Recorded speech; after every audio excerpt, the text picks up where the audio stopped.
सबको जय मसीह की और आने वाला क्रिसमस आप सबको शुभ और समाधान का हो। आपका समय ज़्यादा नहीं लेते हुए मैं एक सवाल और एक आपके पास रखूंगा जिससे हम सीखेंगे कि यीशु मसीह के कितने नाम थे। वैसे तो बाइबल में बहुत से नाम यीशु मसीह को है, लेकिन हम लोग सिर्फ आज मत्ती का जो पहला अध्याय है उसका 18 से 25 में देखेंगे कि यीशु मसीह को कितने नाम थे और इस नाम का मतलब क्या है उसको भी हम लोग समझेंगे बहुत ही कम समय में।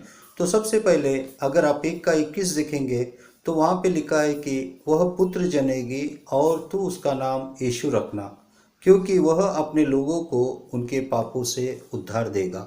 तो पहला नाम यहाँ पे हम लोग देखते हैं कि यीशु को जो नाम रखा गया था वो यीशु का नाम का मतलब है पापों से बचाने वाला या पापों से उद्धार देने वाला।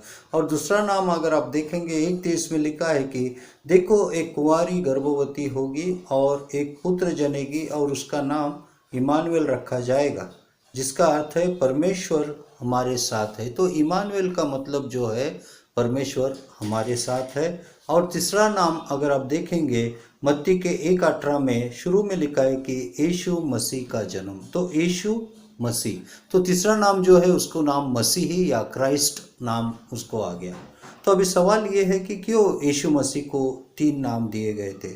अगर हम लोग क्रोनोनिकल यानी एक अनुक्रमणिका में अगर यीशु मसीह के नाम को अगर हम लोग सोचेंगे तो सबसे पहले यीशु का मतलब है बचाने वाला। तो यीशु मसीह इस दुनिया में क्यों आए थे? वो पापियों को बचाने के लिए आए थे और वो पापों से छुटकारा देने के लिए आए थे।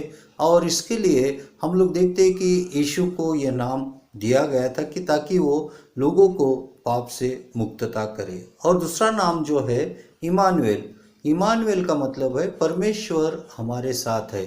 तो यीशु मसीह इस दुनिया में पापियों को शुद्ध करके वो परमेश्वर के सामने प्रस्तुत करना चाहते थे।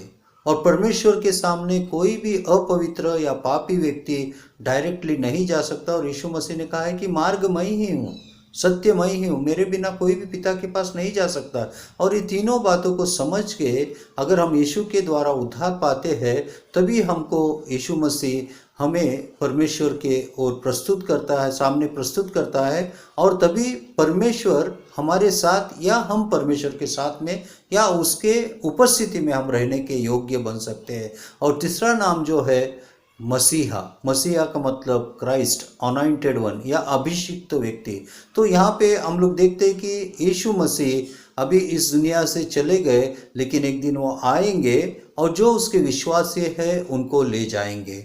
तो आज हम लोग देखते हैं कि क्या हम लोग यीशु मसीह के आने के लिए तैयार होने के लिए सबसे पहले हमको पश्चाताप करके अपने पापों से छुटकारा पाके यीशु मसीह को ग्रहण करना चाहिए। और जब तक हम इस बात को नहीं करेंगे तब तक हम लोग परमेश्वर के सम्मुख में जा नहीं सकेंगे। और जब तक परमेश्वर के सम्मुख हम जा नहीं सकेंगे और उसके योग्यता में जी नहीं सकते, और जब यीशु मसीह आएगा तो अगर हम लोग उसने जैसे हमको शुद्ध किया था उसी शुद्धता में अगर हम जीते रहेंगे तो आने वाला यीशु हमको भी साथ में वो ले जाएगा। और इसके लिए हम लोग यहाँ पे देखते हैं कि यीशु मसीह हमें पापों से छुटकारा देके और परमेश्वर के सम्मुख प्रस्तुत करके और वो हमको एक दिन ले जाएगा। और एक बात मैं आपको बताना चाहता हूँ कि यीशु मसीह क्रूस पे एक बच्चे के समान यानी